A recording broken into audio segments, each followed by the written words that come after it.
So you've cloned your spin drive over to an SSD and it still won't boot. Not an uncommon problem. Let me show you a couple of things to look into. So the first thing you need to do is make sure that the file structure is the same on both the destination and the source drive. So as you see up here, I took a screenshot of an example of that so you know what to look for. So the top one is your MBR. That's your master. That's the one you're going to copy. But you see the bottom one says GPT. First, you would have to blow out the entire partition on it, especially if you've already cloned it once. Blow it all out. Turn your GPT to an MBR so it matches the other one. Then do, for MBR, most of the times you could do a quick clone, but for GPT it's almost always a sector by sector copy, but not always. So once you've cloned it out, you put it into the laptop or desktop again, you boot it up. Getting one blue screen of death is not uncommon. If you get it multiple times, especially when it says drive access is not available or can't access the boot drive, then you need to go into boot from a USB drive that has Windows 10, Windows 11 on it, and go into repair, advanced, troubleshoot, command prompt. And once you're in there, you're going to have to run a whole bunch of commands to repair the boot configuration file, or the BCD file.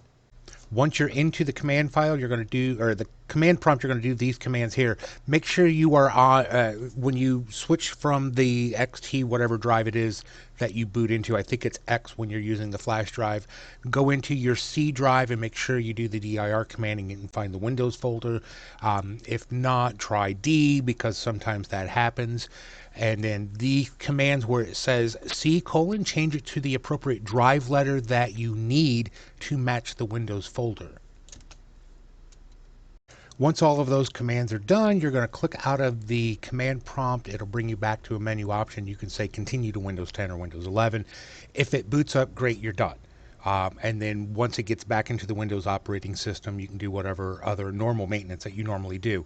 At this point, if it fails, then you're going to have to create the BCD file because Windows and BIOS can't find it.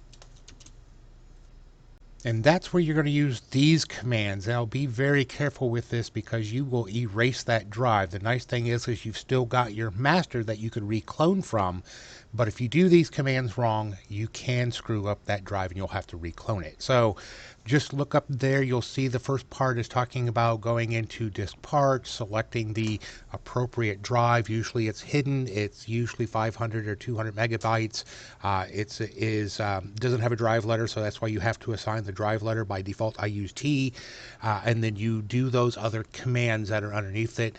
If that works, again, you can exit out of the Windows, continue to Windows 10, and it should boot. If it doesn't, you have to boot it back up, go back into the command prompt just like you did, and do that other one where it says format. Make sure you're using the right drive letter, because you have to go into Diskpart first and assign the drive letter to the hidden drive.